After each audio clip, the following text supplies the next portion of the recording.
Welcome, everyone, to another bonus episode of What's That Sound podcast. My name's Stu Watts, and today, for the very first time, I had two guests on the podcast. Trae Tui, aka MixedbyTrae, as well as Kieran Ferguson, aka Riverine.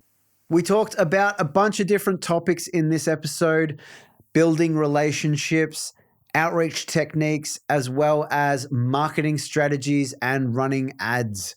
So if you want to learn more about that sort of stuff, stay tuned.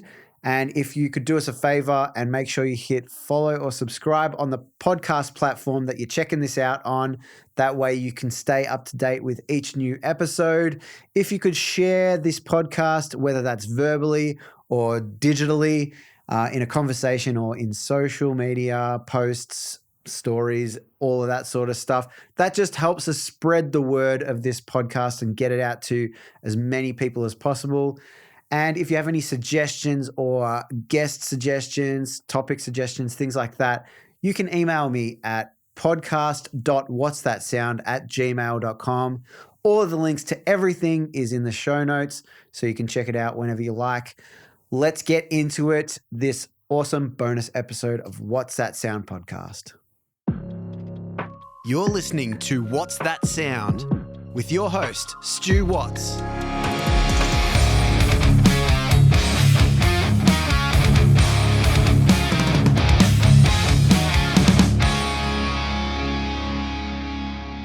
Welcome, everyone, to another episode of What's That Sound podcast. My name's Stu Watts. Today, I'm here with two guests for the first time, multiple guests. I'm stoked. Trae Tui, Kieran Ferguson. What's good? MixedbyTrae, Riverine, for those that aren't in the know. But they've both been on the podcast before. Riverine was on episode 12. Trae was on episode 14. Both cracking episodes. So after you listen to this, go back and listen to those. But today, I thought having these two guys on, they have a lot of crossover with the artists that they work with. Trae being a mixer, Riverine being a producer / songwriter and mixer. But, you know, you guys work with and know a lot of the same sort of artists. And so I thought, you know, being in that space of pop, hip hop, R&B, that sort of world, which is like, you know, it's modern music, right? Like it's not the traditional music that a lot of people are used to, you know, growing up over 10 years ago. I thought we'd kind of unpack that world and what that looks like in building a successful / trying to be successful freelance business in this day and age, working on that style of music, which is, it's changed so much in the past 10 years, as pretty much everyone should be aware of. If you're not, I don't know. But I guess I'd start to unpack it to kind of talk about, first of all, what it looks like for you guys right now.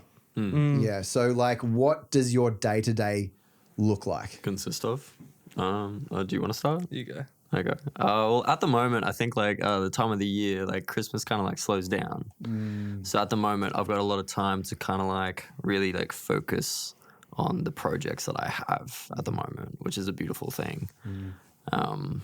Yeah, I think there's like just like lots of time, and that time can also be like put into like content or just like trying to create seeds of building more relationships with new clients. You know, you've got that time to really kind of like dive in and be like, we do have this amazing tool called social media, and it's like kind of utilizing that to get ready for the next year. And also with the artists that I'm building with, it's just also like, what's the plan? Like, how are you going to tackle like 2024? You know, like, do you want to start and like get everything ready so when it comes to next year, we just like locked and loaded?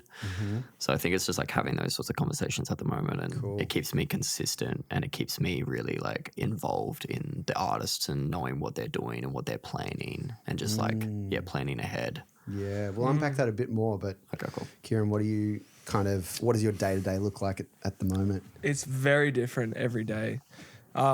It's just kind of like attacking whatever's in front of me. Like, I wear a lot of different hats. So either it'll be a mix revision in the morning, and then a session for 3-4 hours, and then some music of my own, and then just whatever's in front of me, honestly. It's very varied, and every day is totally different. But yeah, it's good at the moment. I found that last year before Christmas, things really died down for me, but I'm finding the inverse this year. Yeah. I'm finding that like because everyone's going away in December or Christmas is happening or whatever, because I'm going away as well, people are trying to get stuff done and stuff locked in for 2024 releases. So moderately busy at the moment. Yeah, I've definitely seen that as well with like, I think for whatever reason, the end of 2023, people have kind of like shied away from releasing as much. I don't know why. Yeah. I just noticed it, but I have seen that as well where a lot of the productions that I've worked on, they're like, we're just going to wait until 2024 starts and we'll just like, we'll release it there and then we'll come out of the gates running, which is an interesting approach. I understand it, but you know, to me, I'm always like, just attack what you have. Jump the music. Jump on it. Like there's always going to be more stuff that you can work on and put out and if not, get a head start on everyone else that's thinking that way. But that's beside the point. But I guess I want to kind of unpack what you were talking about and I know it relates to both of us as well, is being in touch with what your artists are working on. And, you know, you were talking about understanding what their vision is for their releases and staying in touch with that. Like, have you always done that? Or? Yeah, I feel like building those relationships and like understanding that these artists are like where they put their art and like talking to them and kind of like spitballing ideas of how they're going to release it. I feel like it shouldn't be my job just as like a mixing engineer. Like, you know, a lot of people in our fields are kind of just very like, you know, they'll just do the job and then that's when it ends. But for me, I'm trying to like help these artists kind of build catalogs with them. And like, I feel like we've been watching so many different independent artists get it right and get it wrong. So we, you know, the longer you work, the longer you get to see how things operate and you have that insider knowledge. It's like, why not give that to the artist that you're trying to help? Like the bigger they get, the bigger you'll get. And it's just, you know, building that team. So I think having that conversation and really kind of like pushing them into like okay, like maybe you should drop this consistently, but make sure you get it ready and you start rolling out content and stuff. Like it doesn't have to be anything serious, but as long as you kind of know what they're planning on doing, I feel like it's like a very professional approach than just getting a song done and then just being like, I'm just going to release it and then not do content. And it's really, it's hard. It's like a really difficult time, I think, when there's so much pressure on artists needing to do this, that, or all themselves. But I think there is a bare minimum in some like shape. There or form. has to be. There has to be, unless you just fall into obscurity. But I think being independent artists is a big difference as well. Is like, you know, when they don't have, say, a label that's giving them guidance and advice and, you know, people that have seen it happen before, if we have, it's like, it's natural for us to just be like, yeah, I've seen someone do that and it didn't work, or, you know, maybe think about this, think about that. So it's true. But I think that's really smart, that approach too, because if you look at any massive engineer, it's not that they've just marketed themselves better than any other engineer. It's that they've linked with an artist that's super underground but super talented, and they've seen something with them, and together they've built. So I think that approach is super smart. Yeah, I think everyone needs to find like their own team. Like we were saying, like we work in a very similar space, but yet we have different clients and our own like people that we're growing with for our styles and stuff. And it's like really cool to just like be a part of like a community that's so tight, but then also we're all trying to build kind of together. Well, I mean, the music industry, especially in Melbourne and especially in Australia, is so small. Like in certain pockets of genres and stuff, there's a good chance that everyone will like at least know of each other. Yeah. And so it just makes sense. But and I know we talked about it on our podcast, was that the relationship that you unpack after working with people for such a long time, it kind of multiplies. It's like one of those parabolic like increase in productivity and understanding. That's right, exponential. Understanding the artist and how we work together and what they need to get the best out of them and that sort of thing. So it's so true. But I guess for anyone that is listening that hasn't yet got that, is there kind of, I guess, how did you both approach that? Starting off, I see a lot of posts online about people trying to get clients, and it's kind of it's an interesting approach, because when you're not in the industry, it seems like, oh, I'm just going to put an ad up and people will come to me and then they'll just be working with me, you know? Yeah. How And paying good money. Yeah. Like, how is that?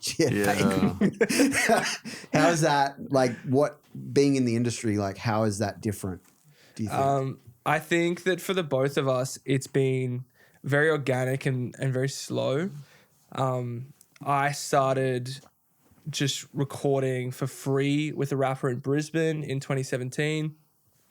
Then I started recording in a duo I was in, a band, and then that went into recording for an artist, Prax, with his first demos and building from there. And then from Prax, I met YNG Marta, and then from Marta, I met Kill Carter and Logan, and so on and so forth. So it's, I think for the both of us, it's happened super organic, and it's only been able to happen super organic because we've provided more value than what we were asking. So for the first few years when I'm inexperienced, all of that work was free, which is, I think, hard news for some people to hear, but it is the reality. I think that when you don't have the leverage of a reputation and experience and a skill set, you just need to, like, free for anyone is valuable. Yeah. Especially if you're gonna do it like exceptionally well. It's like you bring that quality and you're like, okay, we're not gonna charge you anything. I just want to kind of prove myself that we can work together. 100%. If you make it so valuable and so they've got nothing to lose that they feel stupid saying no, like it's kind of the way to do it, and that'll get you in the door. And because you provided outsized value for them, usually that leaves someone with a great impression, and then they will refer you on, just like Prax did for me. So wherever you're at, whether you're charging or you're not charging, I would say just like providing outsized value compared to the service. Yeah. And just patience from there too. Yeah. Hey? Lots and lots of patience. Well, I think, no one just starts. No one just starts and has a full-time job. Of course. So it's impossible. It's impossible. So you have to be working another job, whatever that is. It might be music related. It might not be. Yeah. For most people, it's not. Yeah. And so there's got to be this kind of pocket of, I'm passionate. I mean, you're not going to do it if you're not passionate. It goes without saying. But, course. You've got to have this passion and drive to want to do the work. And for me, when I was first starting, it was like anyone that I knew that did music, I was like, we should work together. I'll record you. This would be sick. And so it just kind of, and I would charge people at the start, definitely a very competitive rate. But for me, it was like, I need to know that I can still sustain myself, even though I've got another job. It's fine. But to me, it kind of insight's the wrong word. It puts this value on me as a professional, even at the start when you got the imposter syndrome, that never stops, but at the start it's super crazy. Like, why would anyone want to work with me, sort of thing. But for me, it kind of puts this like value on the work that I do, that it is it's a valuable thing. Like, and I've seen it in the past where, sometimes if someone doesn't charge or charges a stupidly low rate, that maybe they don't put the effort in that charging a bigger number would on some other on the artist or whatever. It's always strange as well, because when you work with an artist and maybe you've never worked with them before, and you are at that starting point and you are saying like, hey, this is free, they can like they'll just walk all over you sometimes as well, because they're like, oh, this person doesn't value themselves, or it's like the difference. Like, I know that we're probably the same, like working with the toughest clients is always the lowest paying clients. It's true. And so true. It's just like a conception of like value and valuing yourself. So starting and trying to be like, oh, like working for free, it's hard. I think you just need to find the right people that understand like what you're trying to build, and you just need to be like, I really want to immerse myself in the team. I always speak about teams, but it's really important to find people that you want to grow with, like you actually really, really like I don't know if I could swear, but fuck with and like, Oh, swear you on know, it, okay, cool. I think for me, maybe it was, I'm not sure if it was slightly different because I had my own bands. I was in like, I was pretty much always in 2 different bands at any one time. Yeah. So I was always using that as like my passion project and obviously not charging my mates that are in the Yeah, of band with. course, It's like, yeah. I'll do this for free. And maybe that's where, if I didn't have that, maybe I would have been closer to being part of the team right at the start. Like, Yeah. you know, I don't know, but it happened the way that it happened. So I can't Yeah. speak any differently, but yeah. So, you know, when you build on those relationships, like, what does that look like? Is it, you know, for me, it was like going to gigs and being part of the scene. It was Yeah. like playing gigs with other bands and just having conversations and just being in that same space would lead to them finding out that I'm a producer and like songwriter and I you Yeah. know, do that sort of thing, an engineer. What did it look like for you guys building that community and network? I think just it being genuine. I think that's like the purest form of just like moving here from Queensland. Well, we both moved here from Queensland, but like we come here like not really knowing anyone. So, you know, you go to local shows and you see some great people like perform be amazing. Like there's so much talent here. And then just, you know, making sure that like after they perform, you kind of like say, yo, that was crazy. Like I'm new here and that's the first time I've ever seen you perform and I'm like amazed, you know? Well, obviously like if you are amazed, don't like say that you're amazed if you're not amazed, but you know, just being genuine and like meeting people that way and just showing love, it can go a long way and it puts yourself out there by being that person that, you know, and just consistently like showing up and kind of like growing that sort of like network of just like local artists and just being a part of the scene. Yeah. Trey in particular is really good at this too, like especially online. Like you're always doing artist discovery. You're always like reaching out to new people, Yeah. asking artists that you know and artists you work with, like how you discovered Kilu. Yeah. That you were Kilu, telling me yeah. last night. Shout out Kilu. Yeah, just asking artists who they know when you're in a certain town or whatever. You're really good at networking with other engineers, and then those engineers have artists that they work with, and you naturally get in orbit of so many people. Thanks, man. But yeah, but all of it's always being genuine too. Like he'll find someone that he really likes, and he'll just swing them a message straight away. Yeah. But I think you made an important point, and you kind of made a joke out of it, but it's so true. Like, don't say that you're impressed by something if you're not. Yeah, I don't. Yeah, I don't like it. I don't like when people aren't honest to other people Because we can tell. Yeah, some people. Yeah, you can tell. Most of the time. You can tell. Even okay, there's like other ways of doing it. Like you can you can show love and be like, that was really, really good. But then you can also be in a position to offer like really good criticism. And I think giving criticism is also like an amazing part of like growing with the people around you, right? You're giving them like, you don't just have to say that was bad. You can be like, that was bad due to these reasons, or like, this is my opinion, but like, I reckon you should work on this or form on this. Like so many times getting oncoming clients and building a tighter relationship is having that conversation of being like, hey, like this section of the song like isn't that good. Like you should work on these parts. But as long as you tell them like why it's not good, I think they're like, oh, he actually cares, and they appreciate that way more than just, oh my God, it was amazing. That song is amazing. Well, and then you just get the money and then it's all done. You know, like I don't agree with that sort of stuff. But It's a different approach, and I just find in whatever area of the music industry or I'm guessing any creative field, that sort of approach can only get you so far, because eventually you see that person doing it to everyone, and you're just like, what was I then? Yeah. Like, did you actually care about what I do or not? we're trying to be here forever. Yeah. So I think it's only important to grow those relationships and being honest. I think just being truly honest will get you so far. I think that like translates into more than just the music as well, in the sense that I've just noticed that when, say, a specific client will constantly send text messages or something like that at inappropriate times or something like that, and you have to correct that.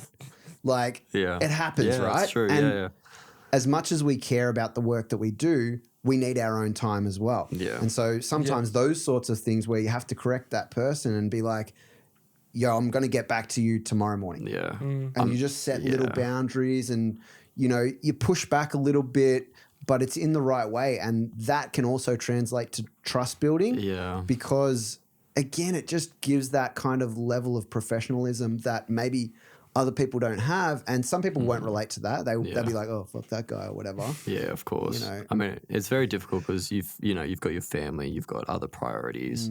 In my phone is just a 24/7 like.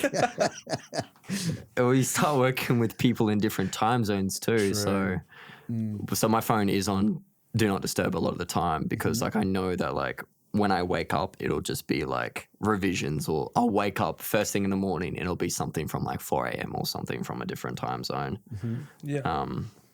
So I find it hard to like, because you can't just say like, you just can respond when, I just respond when I'm free and available. I'll be like, hey, I'll just do this when I'm in the studio. And then it's open to like, oh, he'll get it done when he gets it done. And I think that's like being able to be like, yep. It's still setting an expectation though. Yeah, of course. It's not just like, yes, I'll do it. Yes, I'll get on it right now. I mean, it depends on the artist too. Like, does. I know there's some artists that I'll just be like at my beck and call for. I'll be like, yep, you just let me know. I'll be there. Yeah, I used to get so cranky with that stuff. And I remember in 2021, I went through a big cranky era. And if anyone was like texting me personally instead of just directing it to my email or my work Instagram, I'd get so self-righteous and just rip their heads off. Yeah, I mean, like you had that time where you were off Instagram for like a month, was it? So you're just like taking everything through email. Yeah, and people were cool with that. Yeah.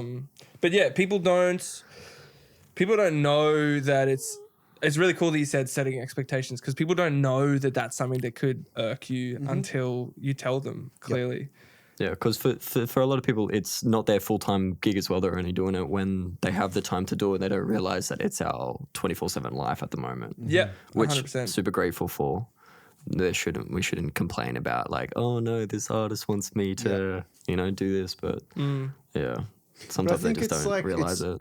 For me, it's about being like, you hear about the I don't know the holistic approach to life, and music is the biggest part apart from my family. My family is the most important part of my life, right? Friends as well, super important. But there's all these other little things like mental health. It's a huge part of it. And it's very true. These things that can add up over time can be really overwhelming. And if we don't address it and we don't talk about those things to the people that we want to work with, it's like, hey, this is important for me to, there's a way to say it. You're not just going to be blunt and say, hey, don't fucking talk to me after 8 p.m.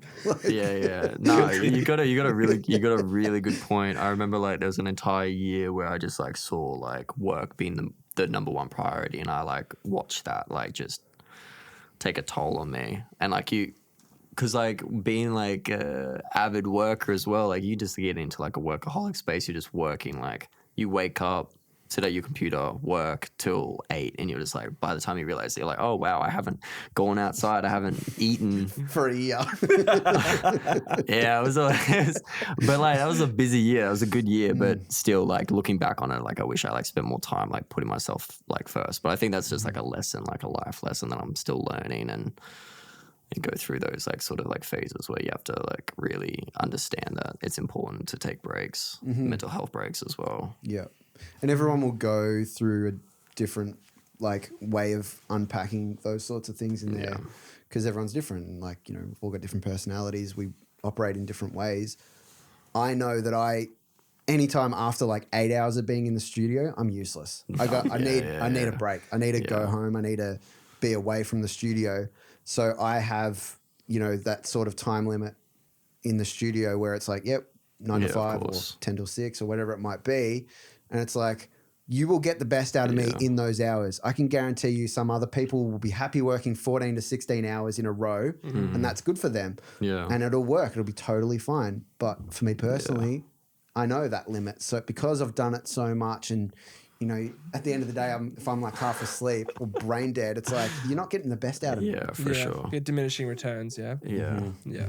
Yeah, there's a big thing on like creativeness in a sense as well, like with mixing and I'm sure like producing and like songwriting and recording as well. Like if you drain yourself out, you just like don't feel inspired. Like yes, we can be technical, but like when you're in a different headspace, like mentally, like let's say you just had a bad day, like, you know, like you just don't offer good work. And that's just how it is. Like, you know, you want to put your all into a song creatively just as much as the artist did. But like, you're like, oh wow, like I was actually pretty down today. So I'm not going to give this my all. And you kind of feel bad sometimes, but that's when you need like the break and you need to take a step back and be like, I need some time away from the song. And I don't think artists realize that, like we're people too. Yeah. Like we offer a service, but like, we go through ruts sometimes. It would be like the equivalent of saying to them, yeah, write me an amazing song every day. And some people can, but that's rare. It's fucking rare. Yeah. Hey, thanks so much for listening so far. There is plenty more to come, so don't go anywhere. I just wanted to let you know that this podcast is made completely independently by myself with no sponsors. So if you like what you hear and you would like to show your support, you can send a donation to the PayPal link, paypal.me/whatsthatsound. The link is also in the show notes. Thanks so much for your support, and let's get back to it. When we're first starting and unpacking all of this sort of stuff, we're also building our skills. And that can look like specifically mixing or specifically producing, songwriting, that sort of thing. But there's a whole lot of business aspects. And, you know, if you want to be in this full time, if you want to have a successful business or career in this job, it requires skill building in multiple aspects. So, you know, when you're first starting off, I would even say forever, you have to dedicate that time to expanding your knowledge on business type things, marketing type things. What does that look like for you guys, or what did it look like in the past compared to now as well? A huge lesson I've learned, and I think we've talked about this in person, is word of mouth is this beautiful well that when you're not expecting it will just dry up completely. And you cannot, and that well will give you incredible opportunities and jobs, but you cannot depend on strictly word of mouth. I think you can depend on it like 60% of the year, maybe if you're doing really well, but you do need marketing systems in place or you will find yourself in really dire spots. There's two books I recommend to everyone, both by Alex Hormozy, $100 Million Offers and $100 Million Leads. And one of them is just about crafting the offer that you provide to clients. And the other one's about marketing yourself out in the world, creating content and, you know, all of that stuff. Super current to it. Only came out a few months ago. It's on Spotify for free. Yeah. Really? Yeah, both of them are just on his podcast for free. Kieran showed me it. He put me on.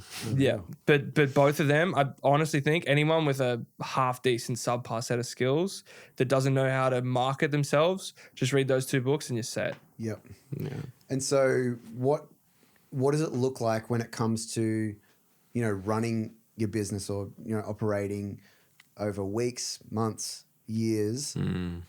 Like, what does that look like when it comes to marketing and you know, dedicating time to the business, like, you know, for each of you guys? Yeah. I mean, a big part of yours is the outreach stuff. Yeah, I think like it's changed a lot in the last 3 years. I mean, like last interview that we did, it's definitely changed. I guess traveling slowed down a lot for me. Like, don't leave your business for 6 months. That's probably I should have. We've talked about this a lot. It's so insane. Oh yeah, because we've both done the same thing. The same thing has happened to both of us. So, was it last year? Yeah, last year for you. Yeah. Last year I went to Mexico and America for 3 months, and I figured because 90% of my work was mixing at the time, I was like, oh, cool, it's just files over the internet. Like, what might change? But apparently being in a different time zone means that nobody wants to work with you anymore. And the same thing happened. Trey just went to London and he find that, like, once, I feel like my take on it is once you feel out of reach for an artist, it's like they don't want to bother you. I They don't know, want to. maybe they don't think that you're prioritizing them anymore as well. Yeah. I don't know what it is. It was very strange because it happened, twice, going to America and then, going to London. And I was still working, still very grateful for the people that I worked with there, but it definitely like slowed down a lot. And I guess like moving about all the time like didn't help. Not having like a strict space to use also didn't help. But it was definitely like a learning experience of like trying to like just make it work and work from headphones and then going and renting a studio like once a week to kind of finalize and do that sort of stuff. But yeah, like being away it was just such a strange dynamic.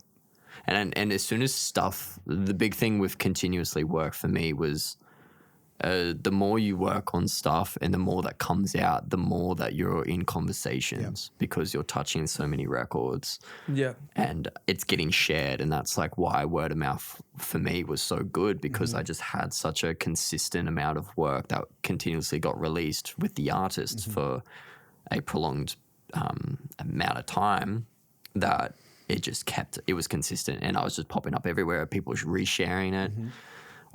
But then as soon as that died down, the word of mouth just kind of like stopped and slowed down to a halt. And I haven't really gotten into the marketing. Kieran's been really, really good with the marketing aspect and running ads and running great content.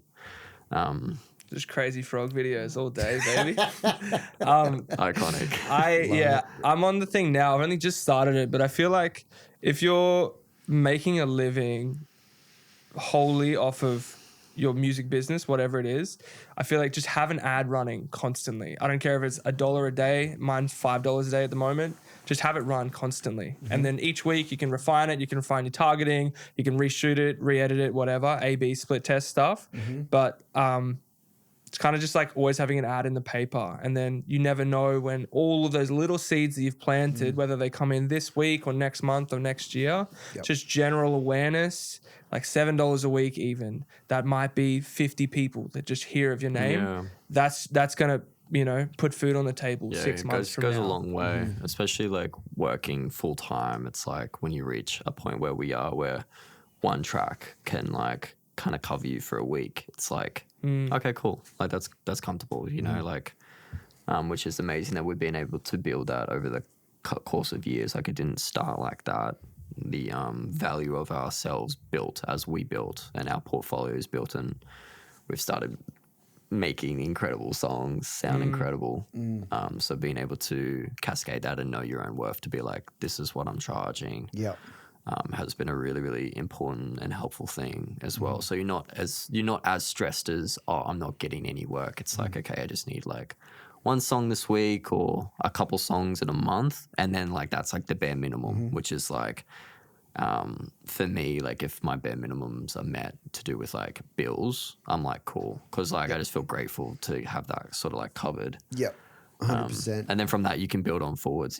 Marketing the $1 a day thing is like a great idea to outreach. Like you can only just put yourself out there. Like that's the only thing. Like that's like TikTok and content and, you never know like who might see that and be very intrigued of you as a person or like what you're doing. And from that, you can grow. Like I like, what is it? Like cold call. I don't cold call, but I cold outreach people a lot. Telemarketer Trey. Yeah. I don't. No, not telemarketing.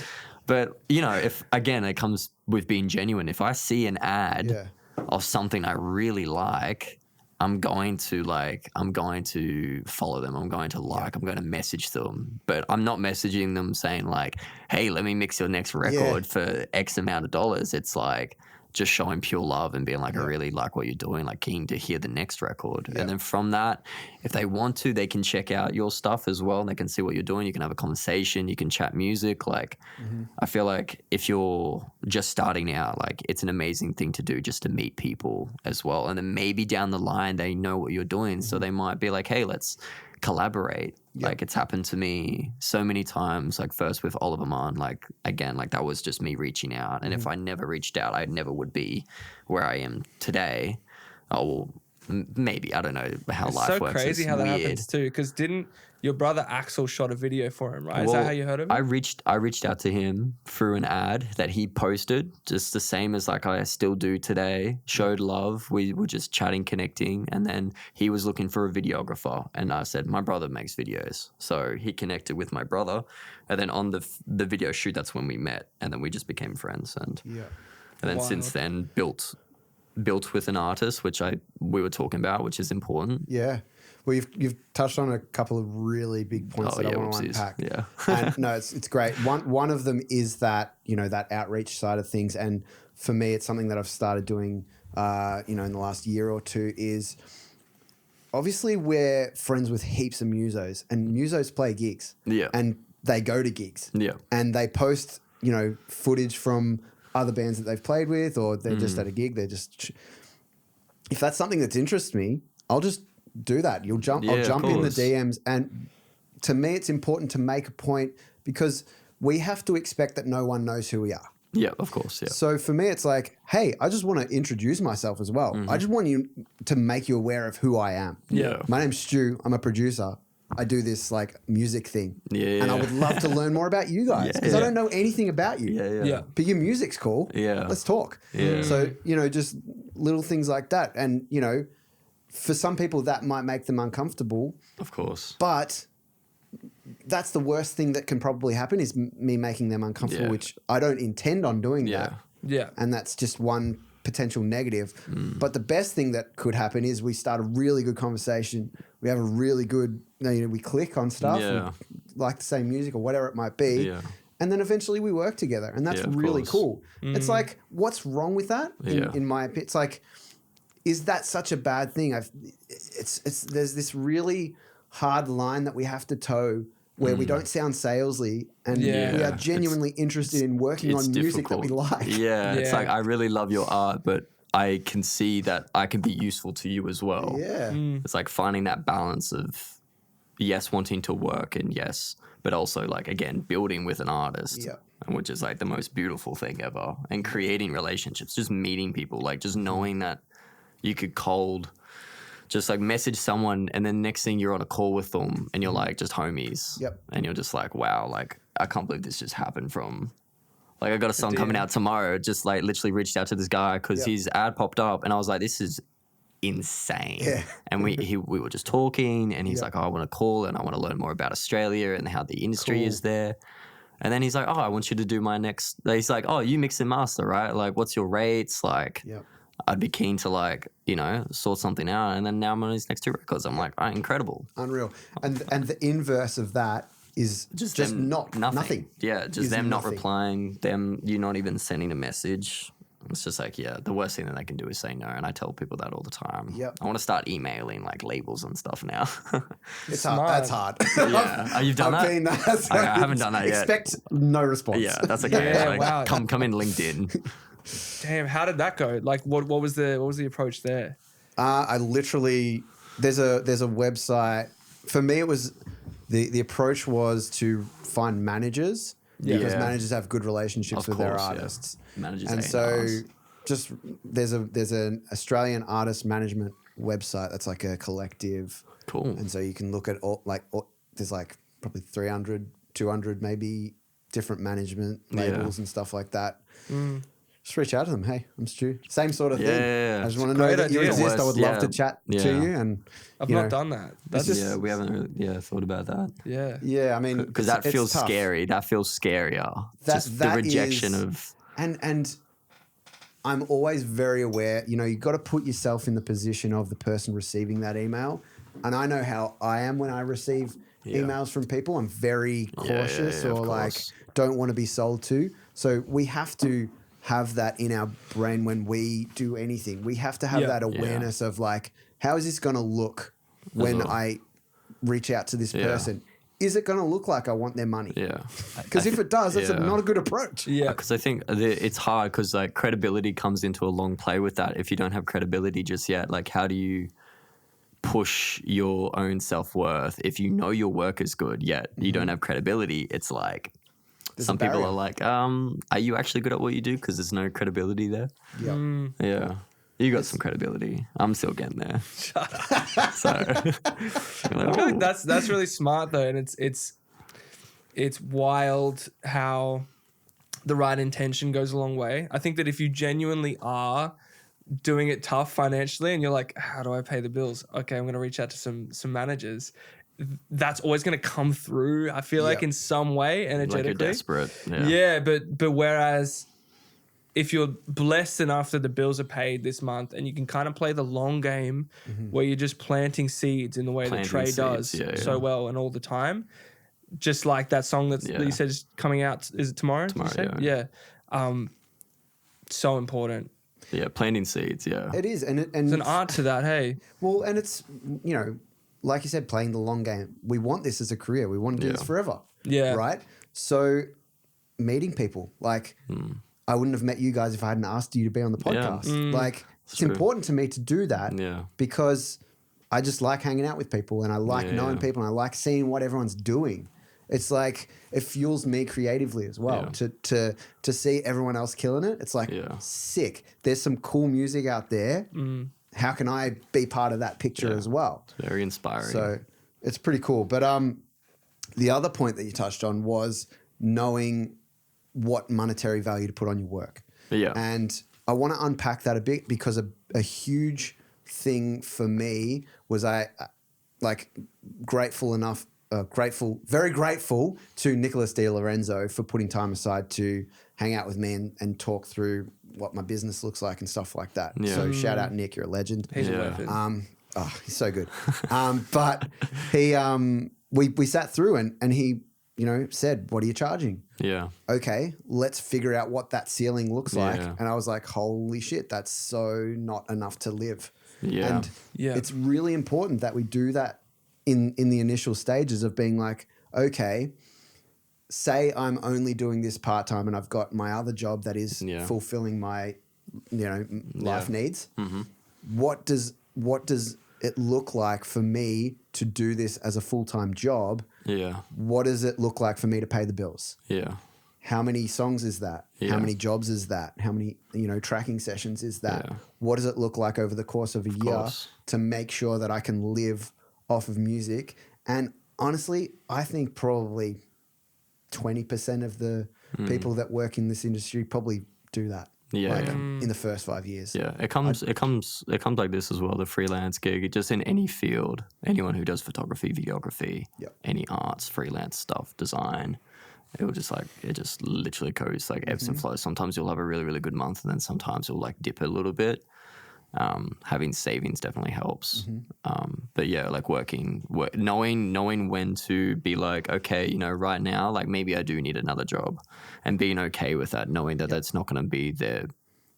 It's not going to break anything, because if you get another job, you know that you can put more time into these artists and the art. Like I definitely thought about it this year, being like, oh, is it possible to do it? But like lucky enough, everything kind of picked back up when I got back from overseas.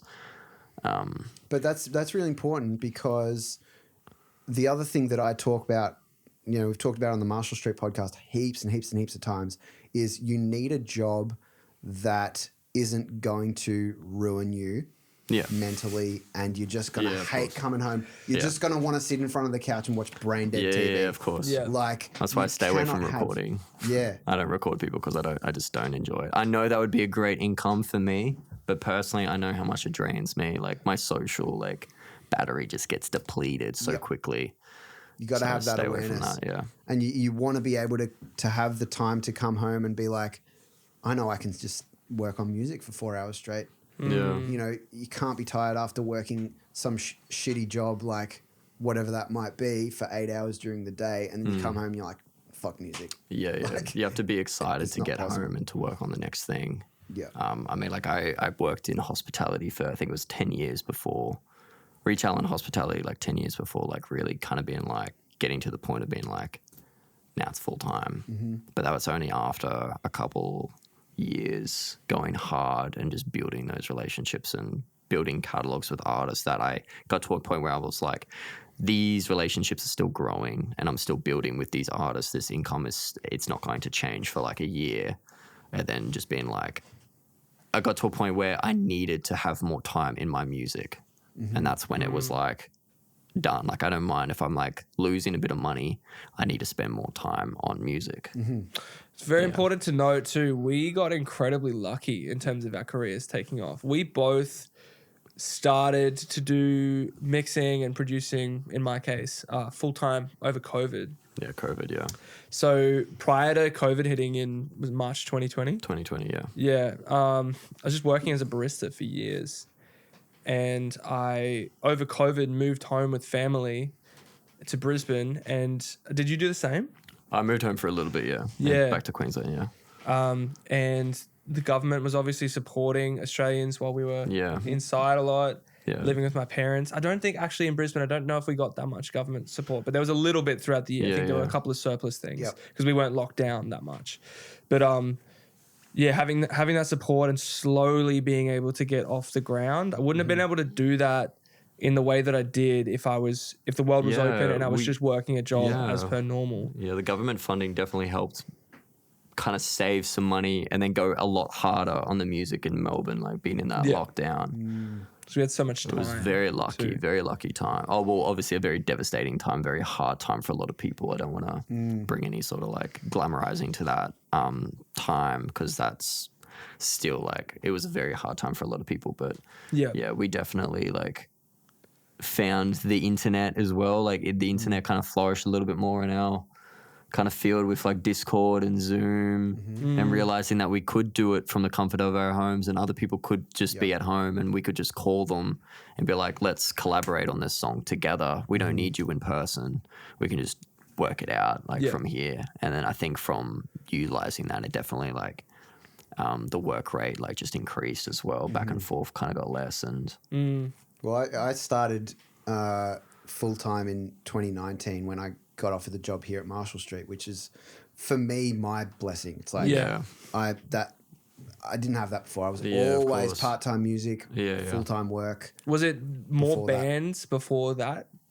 Yeah, pretty much exclusively just band work. Not mixing. It was always production and mixing. Cool. Yeah, and were you just recording at home?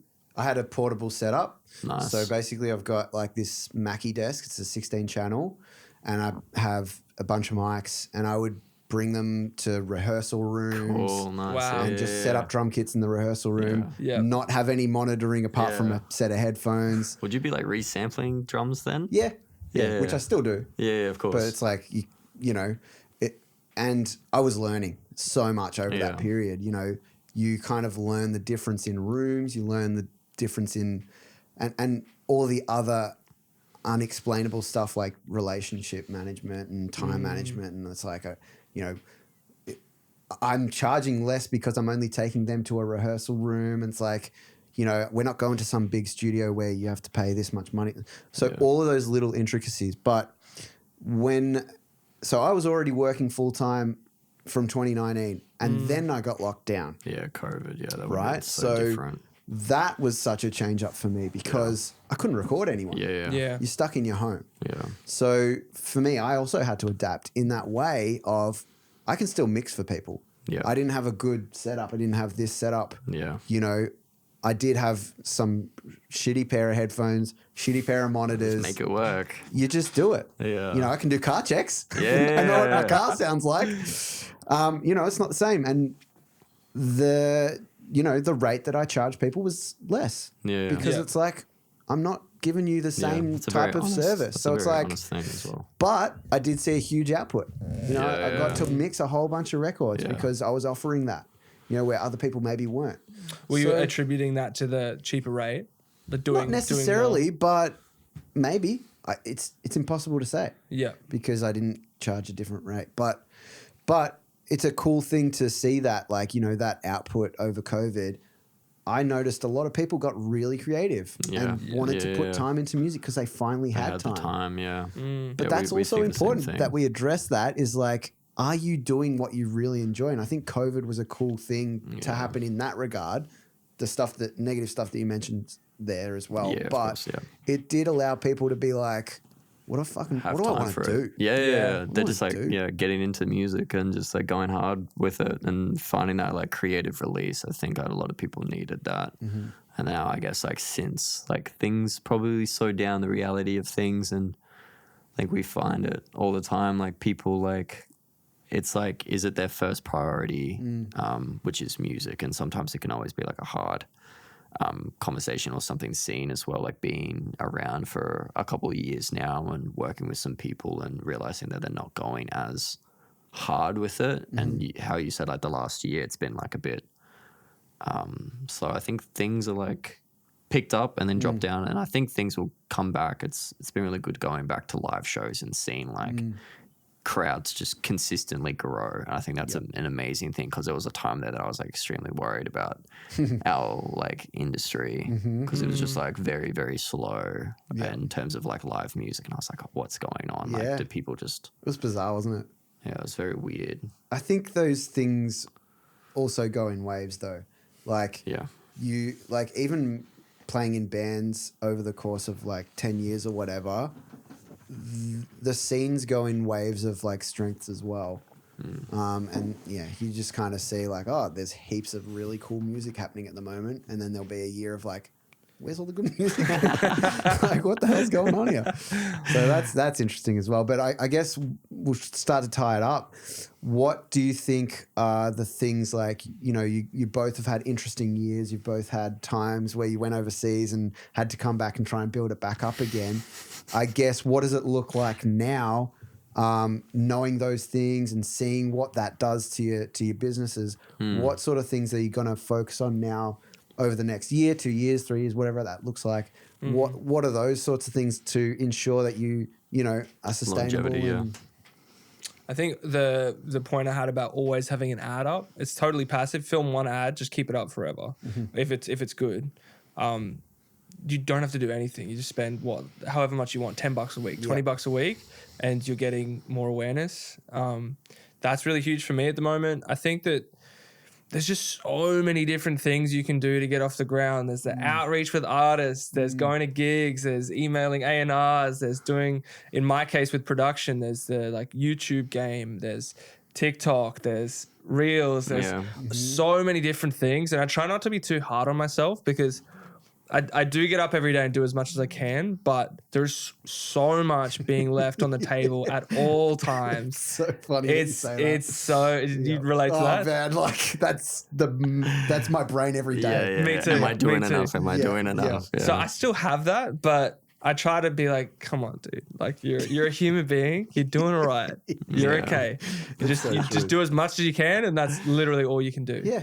And as long as you're doing as much as you can, you got no worries. Yeah. If you're not, you're in trouble. Well, I mean, I have something that I can relate to on that regard. Is I had that conversation with an artist that is a part-time artist. Yeah. And they were like, we want to be the best pop rock band in Australia. Amazing. And I said, cool, but you're not a full-time band. So maybe adjust those expectations. Yeah. And it's like, I'm not saying you can't be. I'm just saying that you need to be easier on yourself if you don't get those things that you aspire to get. Yeah. Based on, there are other bands that are out there that are working at it full time and, you know, that are doing. So I'm kind of speaking to people that are doing this part time and are like, oh, why aren't I getting the success of other people in this industry that are, you know, getting all these mixes and stuff? It's like, well, don't be so hard on yourself for the output that you're doing. Yeah, of course. Just keep doing, like, keep doing your best. Yeah. And have confidence in yourself that, no, I am actually trying. Like, I'm not. Yeah. I think it's just consistency as well. Just being really, really consistent, especially if they were looking to go part-time to full-time. I think if you're just working really, really hard, making consistent, doing just everything consistently, it will come. It'll just come. Whenever it is, it will come if you're consistent. Like everything kind of pays off if you work hard enough for it. Yeah, I think like what's helpful is reverse engineering the framework too. It's like, where do I want to be? Cool. What does that look like? What does that person do? What does it take to get there? These are the things I need to do. As simple as that. But in terms of what the business is looking like going forward, I'm going through a bit of a transition at the moment.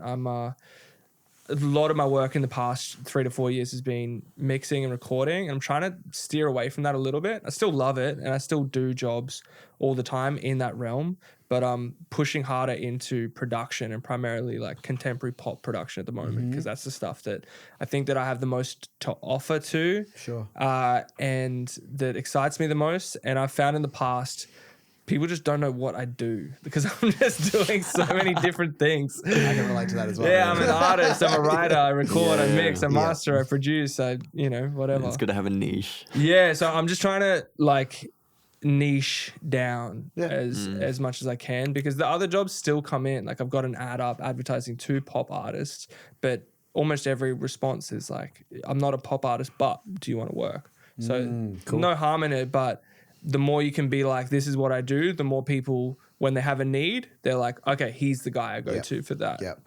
Yeah.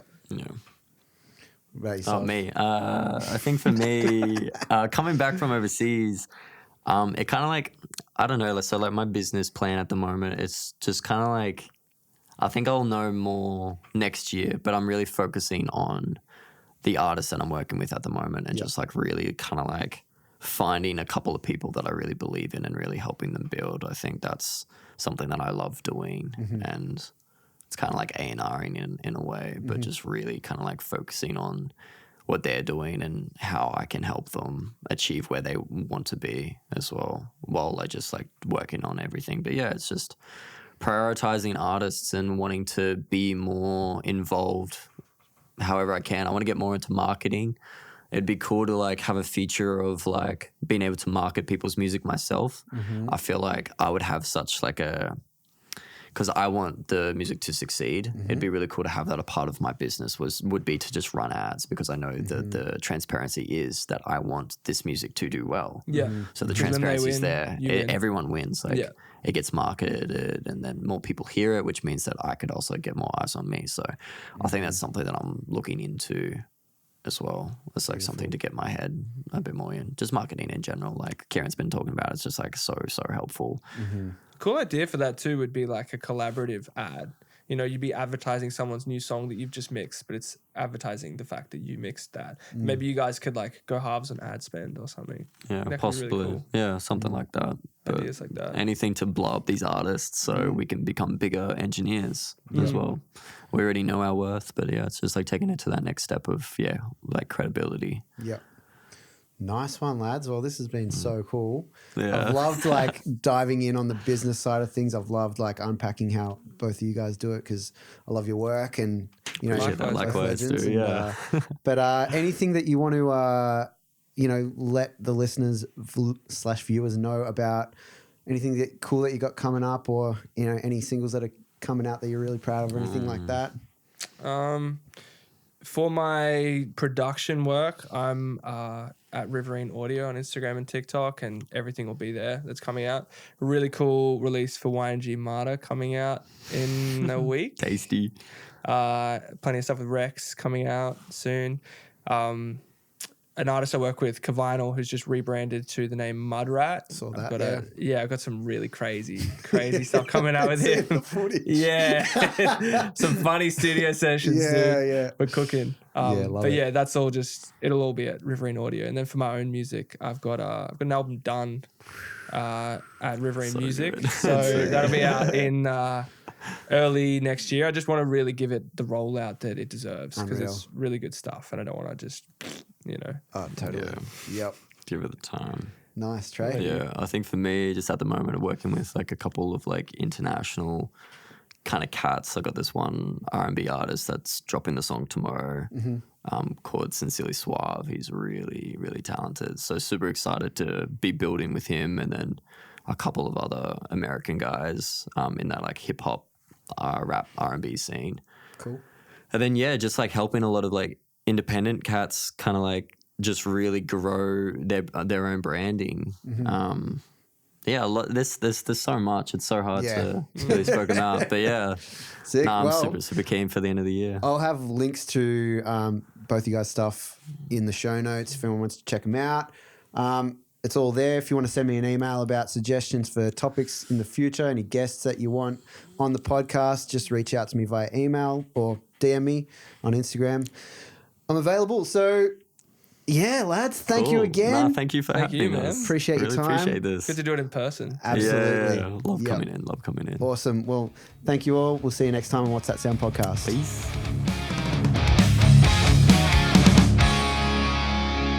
Thanks for listening to What's That Sound. Make sure you hit follow or subscribe on your podcast platform to stay up to date with each new episode. We'll catch you next time.